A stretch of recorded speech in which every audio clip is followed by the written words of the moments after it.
अगर आपको अपनी सेहत को लेकर कोई भी समस्या है, कोई भी परेशानी है, तो उसका एक अकेला सॉल्यूशन हो सकता है और वो छोटा सा नाम है आयुर्वेद। ये नाम तो बहुत छोटा है लेकिन इसके काम बहुत बड़े बड़े हैं, क्योंकि इसमें किसी भी बीमारी का इलाज आपको मिल सकता है। और वैसे भी आज हम कॉल फॉर केयर में बात करने वाले हैं किडनी स्टोन के बारे में, which is becoming a very common problem these days in women and in men. As compare to man, women में प्रॉब्लम ज्यादा पाया जाता है। इसके साइंस की अगर बात करें तो किडनी स्टोन में आपको बैक एक हो सकता है, या फिर आपके ब्लड में यानी कि आपके यूरिन में से ब्लड आ सकता है, आपको स्टमक के एब्डोमेन में बहुत ज्यादा पेन हो सकता है। और इसके क्या कॉजेज हैं, इसके रिस्क फैक्टर्स क्या हैं और इसके क्या सिम्टम्स हैं, इसके बारे में बात करने के लिए मेरे साथ हमारी एक्सपर्ट डॉक्टर राखी मेहरा मौजूद हैं, जो आपको बताएंगी कि आयुर्वेद में किडनी स्टोन का क्या सॉल्यूशन है। राखी जी, आपका बहुत बहुत स्वागत है। ओम नमो धन्वंतराय। नमिता, एक बात मैं ज़रूर कहना चाहूँगी। बहुत पहले मुझे देख के शायद मेरे एक पेशेंट ने मुझसे पूछा था कि धन्वंतराय नमः आप क्या करते हो। ओके। तो मैं चाहती हूँ आज बताना, वो इसलिए क्योंकि धनतेरस आने वाला है। और जो आयुर्वेद के प्रवर्तक हैं, जिनको कहा जाता है कि आयुर्वेद के जन्मदाता हैं या आयुर्वेद जो में पूजे जाते हैं, ऐसे हैं धन्वंतरी भगवान जी। धन्वंतरी भगवान जब समुद्र में असुर और राक्षसों का युद्ध हो रहा था जी, तो उन रत्नों में से एक भगवान ऐसे निकले थे जिनके हाथ में आयुर्वेद था। ओके। और आपने बहुत अच्छी बात बताई कि आयुर्वेद आयु का वेद है। आयु होती है, शुरुआत होती है जन्म से लेके मृत्यु तक। बिल्कुल। और इस स्पैन को बोलते हैं हम आयु। उसका जो वेद है, उसका जो साइंस है, उसके जो मेडिसिन है, इनफैक्ट अगर पूरा विज्ञान है यदि कहा जाए तो ऐसा आयुर्वेद है। और ज़रूर है क्योंकि उसमें paediatric to geriatrics as well as head to toe सभी बीमारियों का इलाज। एग्जैक्टली आपने बहुत खूबसूरती के साथ बताया कि आयुर्वेद किस तरह से हमारी प्रॉब्लम्स को क्योर कर सकते हैं और इसमें कितनी ताकत है, बिकॉज आयुर्वेद का मतलब आपने बताया। इसीलिए मैं कहती हूँ ओम नमो धन्वंतराय। चलिए, आज से मैं भी कहूंगी ओम नमो धन्वंतराय, क्योंकि आपने बहुत ही खूबसूरती के साथ इसका मतलब समझाया। अभी हम शुरुआत करते हैं आयुर्वेद से ही। जिस तरह आपने कहा कि आयुर्वेद जो है वो आयु को बढ़ाता है, एक किस्म से उसका वेद है। तो आयुर्वेद में किसी भी बीमारी की जड़ होती है वात, पित्त और कफ की कमी या इसका ओवरडोज। तो कैसे इन सब में बैलेंस बना के रखा जा सकता है? इसके लिए कहा गया है समदोष समाग्निष्ठ सम धातु मल क्रिया जी। प्रसन्न आत्मा इंद्रिय मन स्वस्थ इत विधीयते। यानी कि आयु का जो टोटल हेल्थ है जी, उसमें physical health, mental health as well as spiritual health. क्योंकि प्रसन्न आत्मा इंद्रिय मन, यदि आप शरीर से पूरे तरह स्वस्थ हैं और मानसिक रूप से आपको परेशानी है और यदि आप फिर भी प्रसन्न नहीं हैं जी, तो आप कहीं ना कहीं अस्वस्थ हैं। और यही परिभाषा को हम ये बताते हैं कि हिताहितम सुखम दुख मायुस्तस्य हिताहितम। यानी खुद के हित के साथ साथ आप समाज के हित की भी बात करते हो, इंडिविजुअल हेल्थ के साथ सोशल हेल्थ की भी बात बिल्कुल जिस साइंस में होती है वो हो आयुर्वेद। ये नहीं कि हमने अपने लिए डेवलपमेंट कर लिया, अपनी वेल्थ बढ़ा ली और दूसरों की वेल्थ और दूसरों के इवन सोचने समझने से लेकर के सांस लेने की तकलीफ भी दे दी। चलिए, तो अपने साथ साथ दूसरों का भी ख्याल रखना है आयुर्वेद का मतलब। तो आयुर्वेद का बहुत ही अच्छा मतलब राखी जी ने समझाया। अभी बात करते हैं शशि से, जिन्होंने हमें कॉल किया है। जी Shashi, a very good afternoon to you. बताइए क्या सवाल है आपका? मैम, मैं पहले भी फोन कर चुकी हूँ। आप प्लीज मेरा फोन ना काटें, मेरी ध्यान से सुन लें। मैं बहुत परेशान हूँ। मैं जी, आपका कॉल नहीं काटा जाएगा। आप अपना सवाल बताइए। एक्चुअली मेरा लिपिड पूरा खराब है, मेरे को शुगर है। मैम से मैंने पिछली बार बात करी थी, उन्होंने मुझे शिलाजीत सत्तू नाम से कुछ चीज दिया था। मुझे समझ नहीं आया था कि उसको कैसे लेना है। ओके। एक्चुअली मेरी रीडिंग थोड़ी सी मैं पढ़ जाती हूँ आपको। जुलाई में मैंने लिपिड प्रोफाइल कराया था। एज कितनी है आपकी? एज मेरी 54 ईयर्स है। ओके। तो मैम उस समय मैं इबाना ले रही थी, मैंने पिछली बार भी बताया था। तो इबाना लेने से पहले मेरा 200, 230 इस तरह से कोलेस्ट्रॉल था, ट्राइग्लिसराइड 300, 400। उसको लेने के बाद जुलाई में मैंने कराया तो कोलेस्ट्रॉल 188 हो गया, ट्राइग्लिसराइड 168 हो गया और शुगर भी कंट्रोल में आ गया 142 फास्टिंग एंड पीपी 172। ओके। पर फिर 2 मंथ्स के बाद मैंने इबाना छोड़ दिया तो अगेन इट्स शुगर तो उतना नहीं बढ़ा पर फिर भी 150 है, 175 है पीपी, पर कोलेस्ट्रॉल फिर वही रीडिंग आ गया 250। ओके। किस तरह से इस आयुर्वेदिक मेडिसिन को इन्हें लेना है ये नहीं समझ पा रही है। नहीं, आपने जो टैबलेट ली है अबाना, बहुत अच्छी दवाई ली थी और इससे आपका कंट्रोल भी आया था। आप दवाई एक ले सकती हैं त्रिफला गुगुलू। त्रिफला गुगलू की 2 गोली सुबह 2 गोली शाम आप ले सकती हैं। इससे आपके triglyceride as well as cholesterol level जो है मेंटेन रहेगा। एक बात मैं बता दूं, जब ये बीमारियां हो जाती हैं और हम दवाइयां ले लेते हैं तो एक आयुर्वेद में बहुत खास बात है पथ्य और अपथ्य, यानी what to eat what not to eat. इसके लिए बहुत ज़रूरी है आपको जो खाने में रिस्ट्रिक्शंस हो जाती हैं उनका बिल्कुल ध्यान रखना। ये नहीं कि दवाइयाँ छोड़ दी और वो रिस्ट्रिक्शंस भी छोड़ दिए तो बट नेचुरल वो फिर से इंक्रीज़ हो जाएगा। इसीलिए मेंटेनेंस डोज आपको लेनी पड़ेगी त्रिफला गुगलू की गोलियाँ, और साथ में जो भी आपको परहेज़ बताया था उसका बहुत ध्यान रखें। ख़ास तौर से आपके केस में ट्रांस फैट को काफ़ी हद तक आपको बचाना होगा और उसके लिए सैचुरेटेड फैट ऑयल्स होते हैं उन पे ज़्यादा ध्यान रखना पड़ेगा। आपको उसके कैटलॉग में देखना पड़ेगा कि कितना इसमें ट्रांस फैट है, जिसमें जितना मिनिमम होगा वो आपके लिए हित करे। चलिए अभी बात करते हैं नीतू से, जिन्होंने हमें कॉल किया है। जी नीतू बताइए क्या पूछेंगी। हेलो नीतू, आपसे एक रिक्वेस्ट है, अपने टेलीविजन सेट का वॉल्यूम प्लीज स्लो कीजिए, उसके बाद बताइए क्या पूछना चाहती हैं। हेलो हेलो हेलो हेलो जी, आपसे एक रिक्वेस्ट है कि अपने टेलीविजन सेट का वॉल्यूम प्लीज स्लो कीजिए, उसके बाद बताइए क्या पूछना चाहती हैं। हेलो हेलो जी बताइए, हम आपको सुन पा रहे हैं। लगता है हमारा संपर्क उनसे टूट चुका है। अभी बीना है हमारे साथ। जी बीना, वेरी गुड आफ्टरनून, बताइए क्या पूछेंगी। नमस्कार। नमस्कार, बताइए। हेलो जी, हमारे 3 क्वेश्चन थे। बेटी है 7 साल की जी, तो उसको सर्दी जैसे शुरू होती है बहुत जल्दी जल्दी जुकाम हो जाता है। ओके। और ऐसा लगता है जैसे नाक बंद है, कुछ अटका हुआ है जी, जस्ट बिकॉज उन्हें जुकाम रहता है। नेक्स्ट क्वेश्चन क्या है आपका। और गले में उसके जैसे छींक टाइप की नहीं हो जाती, दाद वाइट जी, तो वो बढ़ता जा रहा है अब धीरे धीरे। Okay.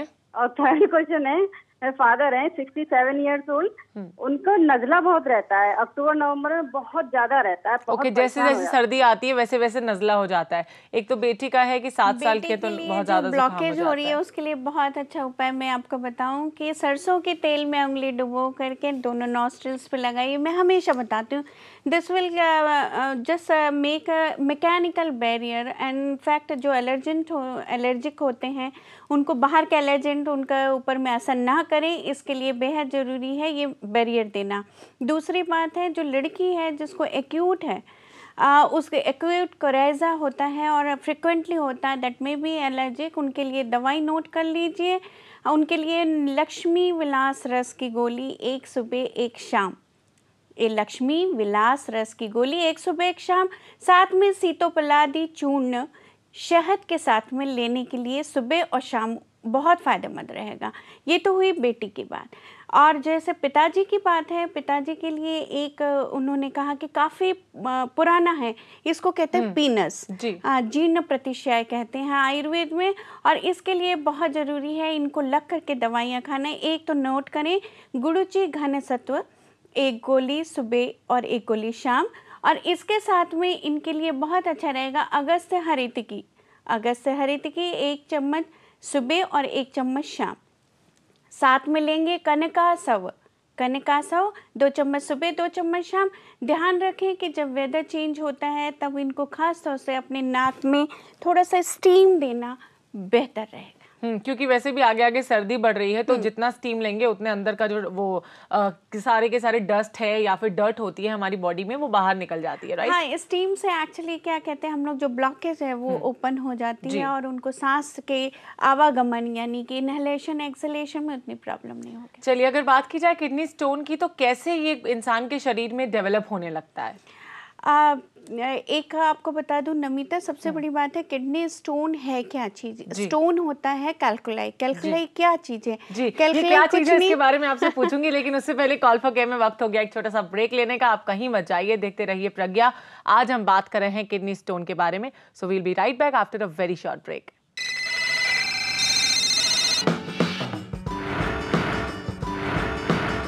Around 70% of our Indian population is suffering from kidney stones, और ऐसा पाया गया है कि आजकल यंगस्टर्स में ज्यादा किडनी स्टोन्स पाए जाते हैं as compare to the old generation. वैसे मेरे हिसाब से तो यंगस्टर्स को अपने लाइफस्टाइल का इतना ध्यान होता है, फिर भी उन्हें ऐसी प्रॉब्लम्स क्यों जाती है, इसके बारे में बात करते हैं डॉक्टर राखी मेहरा से। डॉक्टर राखी, आप बता रही थी हमें सबसे पहले कि किडनी स्टोन होता क्या है? हाँ, ये ग्रेविल्स हैं, और सबसे बड़ा कारण एक है कि आपने कहा ना कि यंगस्टर को ज़्यादा ध्यान देते नहीं, ज़्यादा ध्यान देते हैं बनावट, श्रृंगार और इसमें क्या खा रहे हैं और कितने न्यूट्रिशन हम ले रहे हैं, इस पर बिल्कुल ध्यान नहीं होता। और साफ तौर पे अपने में सेल्फ नेग्लिजेंसी बहुत ज़्यादा देखी गई है, और ख़ासतौर से डाइट के ऊपर में। तो यदि आप एक्सेसिव, इसमें कारण काफ़ी हो सकते हैं, जिसमें भी ऑक्सलेट है, कैल्शियम है, ये ज़्यादा इंटेक अगर आ गया तो कैल्शियम इंटेक आपका, अगर मिल्क इवन ज़्यादा ले रहे हैं, ऑक्सलेट्स ज़्यादा जिस वेजिटेबल्स और फ्रूट्स में हो रहे हैं वो ले रहे हैं, या जंक फूड्स ले रहे हैं, तो ये सारी चीज़ें जो माइक्रोन्यूट्रिएंट्स होते हैं, बहुत बड़ा प्रॉब्लम है जो यंगस्टर्स ज़्यादा इंटेक करते हैं, राइट? Yes, certainly. तो उसमें क्या होता है कि ये सेडिमेंटेशन रेट जो है वो किडनी में जमा होता रहता है। किडनी का काम है फिल्ट्रेशन का। यदि वहाँ जमा होते रहते हैं तो ये ग्रेवल्स का काम करते हैं, और ये धीमे धीमे इनका साइज बढ़ता जाता है, और ये फिल्ट्रेशन पे अफेक्ट करते हैं। साथ में आपके जो फिल्ट्रेट निकल रहे हैं उस पे भी, जब वो आने लगते हैं जो पार्टिकल्स उनको नहीं आना चाहिए और यूरिन में आने लगे, तो अब ये समझ लीजिए कि स्टोन है। लेकिन स्टोन एक बहुत ग्रॉस वे में बोल सकते हैं, कई प्रकार के स्टोन्स होते हैं। कहाँ होता है, किस तरह से उसका ट्रीटमेंट किया जाए, और किस तरह के सिम्टम्स है, बिल्कुल clinical symptoms as well as pathological investigation, जैसे हमारे ब्लड टेस्ट है, यूरिन टेस्ट है, इससे बिल्कुल हो जाता है। लेकिन एक्सरे KUB है, किडनी, यूरेटर और ब्लैडर, तो ये कहाँ पे स्थित है, बिल्कुल लोकेशन फिक्स हो जाती है। इसके साथ में अल्टीमेटली अगर CT करा लिया जाए, कंप्यूटर टोमोग्राफी कहते हैं जिसको, तो उससे बिल्कुल लोकेशन एज वेल एज उसका डायग्नोस किया जा सकता है कि कहाँ पर एग्जैक्टली किडनी स्टोन कहाँ पे और साइज क्या है, क्योंकि किस जगह है। जैसे किडनी में है तो किडनी में मोटा साइज भी रह सकता है, exactly, बड़ा साइज हो सकता है, छोटा साइज हो सकता है। जहाँ पे यूरेटर है, पतली सी नली है, वहाँ पे अगर थोड़े से भी mm से ज्यादा है, लेस देन 4 mm है यदि, तो निकलने के चांसेस होते, ज्यादा होते तो इमरजेंसी हो सकती है। इसका कैसे ट्रीटमेंट हो सकता है, इसके बारे में बात करेंगे राखी जी, लेकिन उससे पहले बात करते हैं प्रिया से, जिन्होंने हमें कॉल किया रायपुर से। जी प्रिया, बताइए क्या पूछेंगे? Hello, good morning ma'am. A very good afternoon to you, बताइए। मैम, मेरी मम्मी को अस्थमा है 4-5 साल से। उन्हें सांस लेने में बहुत प्रॉब्लम होती है। उन्हें मैम नींद भी नहीं आती। मैम जब इनहेलर लेती थोड़ा अच्छा लगता है। ओके, नींद नहीं आती, एस्मा का प्रॉब्लम है, क्या कर सकते हैं? क्रॉनिक अस्थमा है, उनके लिए ट्रीटमेंट बहुत जरूरी है, और आपको लेना पड़ेगा, नोट करिए, ताली शादी चूर्ण के साथ में श्रृंग भस्म। ताली शादी चूर्ण और श्रृंग भस्म, ये दोनों 500 मिलीग्राम की मात्रा में मिला करके सुबह शाम लेना है। और इसके साथ ही इनको बहुत ज़रूरी है नारदी लक्ष्मी विलास की गोली लेना। नारदी लक्ष्मी विलास की गोली एक सुबह और एक शाम, और साथ में श्वास कुठार रस की गोली, श्वास कुठार रस की गोलियां, एक गोली सुबह शाम। देखो ये नाम जो है संस्कृत नाम होते हैं, और किसी भी आयुर्वेदिक स्टोर में आराम से मिल जाते हैं। मैं जितनी दवाइयां बताती हूँ सारे टेक्सुअल और क्लासिकल ड्रग्स हैं, बिल्कुल आराम से मिल जाएगी, कोई दिक्कत नहीं होगी। दूसरी बात है, अणु तेल की 2-2 बूंद नाक में मम्मी को डालने के लिए बोले, और रात में सोने के पहले गर्म दूध पीना बेहद हितकर है। यदि इससे भी इनको फर्क नहीं पड़ता तो ब्राह्मी घनवटी की 2 गोलियां रात को सोने के पहले ले सकती। इतनी दवाइयाँ ज़्यादा हो गई हैं, लेकिन लेना पड़ेगा क्योंकि बीमारी भी काफ़ी लंबी है। चलिए, बीमारी जरूर क्योर हो जाएगी, हम उम्मीद करते हैं। और साथ ही साथ ये जो नाम है बड़े टिपिकल लगते हैं मुझे आयुर्वेद के। ये टिपिकल इसलिए लगते हैं क्योंकि आप अवेयर नहीं हो संस्कृत से। जी, ये नेम है बेस्ड ऑन संस्कृत लैंग्वेज, और संस्कृत जो है यदि आपको नहीं आती है तो आपको टिपिकल लगेंगे। सिमिलरली यदि केमिकल फेमेको जो हमारे जितने भी कंपोजिशंस हैं, आप कैसे नोट करोगे इंग्लिश के नेम?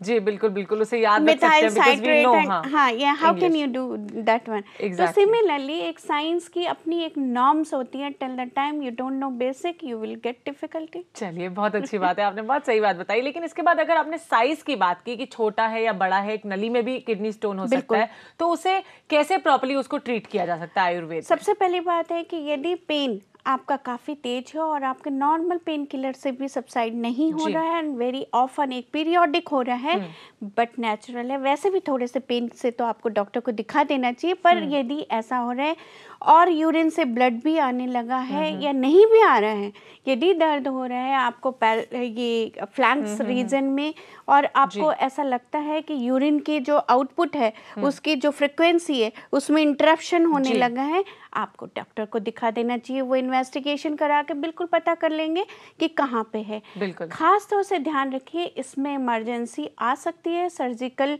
प्रोसीजर की जरूरत पड़ सकती है। सर्जिकल प्रोसीजर की जरूरत कहाँ पर पड़ सकती है, इसके बारे में बात करेंगे, लेकिन उससे पहले बात करते हैं मधु से, जिन्होंने कोटा से हमें कॉल किया है। जी मधु, बताइए क्या सवाल है आपका।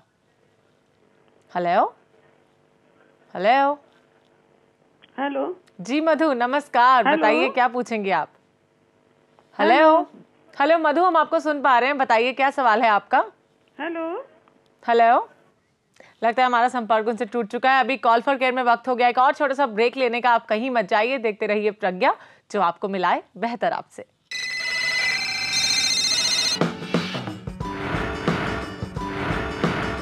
वैसे अगर किडनी स्टोन के रिस्क फैक्टर की बात की जाए तो किसी को भी किडनी स्टोन हो सकता है, लेकिन वो लोग जिनको ऑलरेडी कोई डिजीज है और वो उसका मेडिकेशन ले रहे हैं, कुछ एक दवाइयां ले रहे हैं, उनमें किडनी स्टोन डेवलप होने के चांसेस थोड़े ज्यादा होते हैं। और अगर इसके एक मेजर कॉज की बात की जाए तो ये high calcium in the urine की वजह से भी हो सकता है। वैसे इसे कैसे प्रिवेंट किया जाएगा, इसके बारे में डॉक्टर राखी मेहरा से बात करेंगे। उससे पहले बात करते हैं आलोक से, जिन्होंने मुंबई से हमें कॉल किया है। जी आलोक, बताइए क्या सवाल है आपका। सर जी, मेरा लास्ट फेब में 7.5 था किडनी में स्टोन, उसका मैंने ऑपरेट भी कराया जी, लेकिन उसके बाद भी लगातार वहाँ पर जहाँ सेंसेशन, बर्निंग सेंसेशन वहाँ पर रहने लगा जी, वो कभी खत्म नहीं हुआ। थोड़ी सी पेन का सेंसेशन भी वहाँ ऑलरेडी बना ही रहता है। और 6 महीने बाद मैंने जो प्रिकॉशंस डॉक्टर ने बोले थे वो मैंने लिए जी, बावजूद इसके 6 महीने बाद फिर मैंने चेक कराया तो लगभग 5 ml का फिर बन चुका था। ओके, तो डॉक्टर ने बताया कि टेंडेंसी बन चुकी है, ये बार बार बनेगा। तो अब यही है कि पानी ज्यादा पिए, और मैं एक होम्योपैथी की बारबेरिया बुल्गेरिस लेता हूँ, एसिड भी लेने लगा हूँ, लेकिन बावजूद इसके कभी भी वहाँ से पेन का सेंसेशन जो है वो खत्म नहीं होता। ओके, बहुत अच्छी बात है आलोक कि आपने सारे प्रिवेंशन जितने भी बताए या जितने भी प्रिकॉशंस डॉक्टर ने बताए उन्हें फॉलो किया है, लेकिन इसके बावजूद भी दर्द खत्म नहीं हो रहा और ये पानी भी बहुत पीते हैं, कह रहे हैं। नाइडस बन गया है और नाइडस के चारों तरफ फिर से वही सेडिमेंटेशन जमा हो जाता है। इसके लिए कहते हैं ना, मूत्र से मार्ग परिपीड्यति, यानी कि वो मार्ग में हमेशा आपको तकलीफ भी हो रही है, जलन भी हो रही है। बेहतर है, prevention is always better than cure. तो डेफिनेटली आपको खाने में अपने ध्यान रखना पड़ेगा। खास तौर से एक आपके लिए बहुत फ़ायदेमंद उपाय बता रही हूँ मैं, ऑरेंज का जूस। ऑरेंज का जूस 1 गिलास आप रोज़ पीजिए, आपको ज़रूर फ़र्क पड़ेगा। और दूसरी बात, हमें ये पता नहीं कि आपको किस टाइप का स्टोन था, ऑक्सलेट था, यूरेट था, या फिर आपको दूसरे टाइप के, क्योंकि आयुर्वेद में कहा गया है वात पित्त कफ और शुक्र 4 प्रकार के स्टोन्स कहे गए हैं। तो किस तरह का, यदि आपको क्योंकि मैं जो समझ रही हूँ वो पित्त श्रेणी का है, तो आपको हमेशा ध्यान रखिए, एक टैबलेट आपको कुछ दिनों के लिए 2 महीने के लिए खाना बहुत बेहतर रहेगा। गोक्षरादि गुगलू की 2 गोलियाँ सुबह और 2 गोली शाम। इसको लेना है पाषाण भेदादि क्वाथ। पाषाण भेदादि क्वाथ, ये चाय जैसा एक मटेरियल होता है, उसको आप काढ़ा बनाने की विधि में हमेशा बताती रहती हूँ। वो आपको काढ़े के साथ में 2 बार सुबह 2 बार शाम लेना है, बहुत फायदेमंद रहेगा। साथ में हमारे यहाँ कहते हैं मूत्र विरेचनीय द्रव्य, यानी डायूरेटिक्स। ओके, जितने भी जो जिससे पेशाब आता है, जी, यूरिन का फ्लो ज्यादा हो, यस, ऐसे पदार्थ आपको खाना बहुत बेहतर है। और जितना लिक्विड लेंगे, जितने फ्लूइड्स लेंगे, वो आपके लिए बेहतर रहेगा। अभी बात करते हैं जूही से, जिन्होंने दिल्ली से हमें कॉल किया है। जी Juhi, a very good afternoon to you, बताइए क्या सवाल है आपका। Good afternoon ma'am. जी गुड आफ्टरनून। 2 क्वेश्चन है। एक तो मेरे हस्बैंड को आंख में और गले के आसपास छोटे छोटे वो ब्लैक से मस्से, मतलब बहुत बड़े नहीं है, पर ये कि विजिबल है, अच्छे दिखते हैं वो।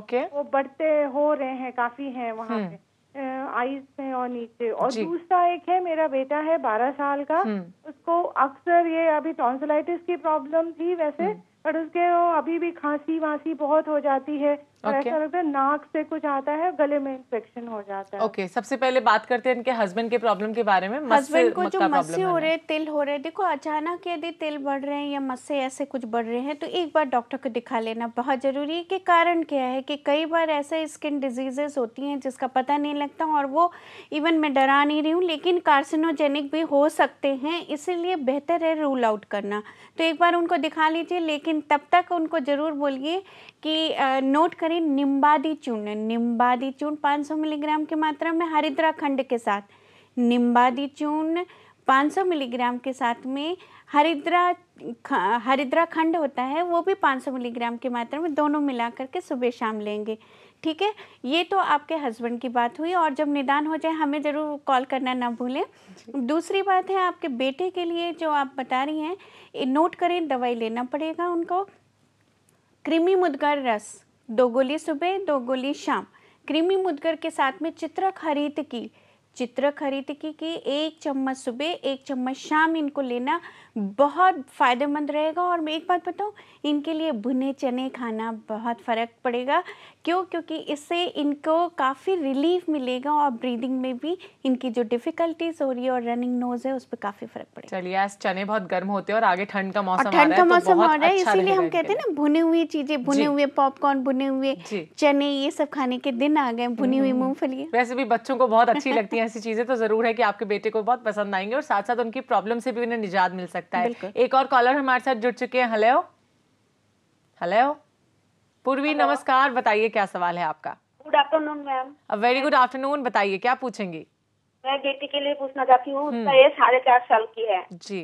तो उसको मॉर्निंग में मैं आंवला का जूस पिलाती हूँ गुनगुने पानी में, वो क्या ठीक है। और दूसरी है, उसको लैट्रिन बहुत हार्ड होती है, मतलब खुल के लैट्रिन नहीं होता है। डॉक्टर ने बोलता है कि खुला चूरन खाओ खिलाने के लिए, लेकिन उसमें क्या ना बाथरूम नहीं खाना चाहती है। मेरे पास त्रिफला गूगल है, वो क्या दे सकते हैं। और उसको आप ही एलोपैथिक मेडिसिन जो शॉर्ट बोलिन है उसको खिलाती हूँ मैं। ओके, कॉन्स्टिपेशन का इन शॉर्ट इनकी बेटी को प्रॉब्लम है, उसके लिए दवाइयाँ भी ले रही हैं। मालूम कि आप सब लोग अपने मन से क्यों आमल की रस या फिर ऐसा कुछ शुरू कर ले, तो टिल द टाइम उसकी ज़रूरत नहीं है। सुबह सुबह उन्होंने यदि आंवले का रस लिया है तो डाइजेशन का शुरुआत उन्होंने की है, और छोटी बच्ची हैं वो, उनके लिए वो बिल्कुल ज़रूरत नहीं है मेरे हिसाब से। और दूसरी बात है, उनको कॉन्स्टिपेशन फ्रिक्वेंट होता है, उसके लिए नींद पूरी नहीं लग रही, और रात को सोने के पहले गर्म दूध आप नहीं दे रही होंगे जो ज़रूरी है। तो सुबह के आंवले के रस के जगह आप रात को दूध पिलाना शुरू करें, और यदि उनको इससे भी निजात नहीं है तो उस दूध में 8 मुनक्के उबाल करके उनको पिलाए, ज़रूर फ़र्क पड़ेगा। एक रूटीन सेट करिए, क्योंकि ये एक हैबिट होती है नमिता। और जिस तरह से हम एक्वायर कर लेते हैं, कई लोगों को सिगरेट के बगैर में मोशन नहीं आता, तो ये कोई बचपन से सिगरेट नहीं पीता था, लेकिन हैबिट ऐसी हमने बना ली होती।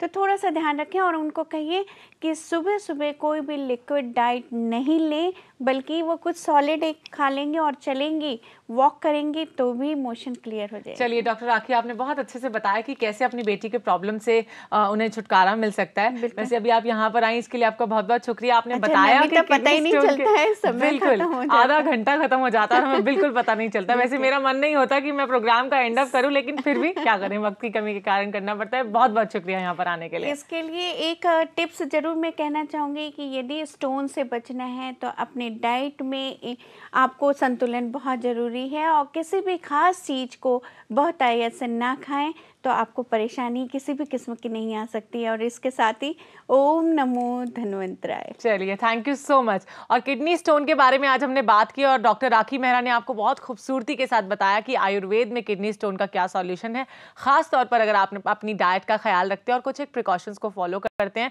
तो आपको किडनी स्टोन की प्रॉब्लम होगी नहीं। वैसे आज के लिए बस इतना ही। मुझे आने के नमिता को और डॉक्टर राखी मेहरा को इजाजत दीजिए। आप सब यूं ही खुश रहिए, हंसते मुस्कुराते रहिए और देखते रहिए प्रज्ञा, जो आपको मिलाए बेहतर आपसे।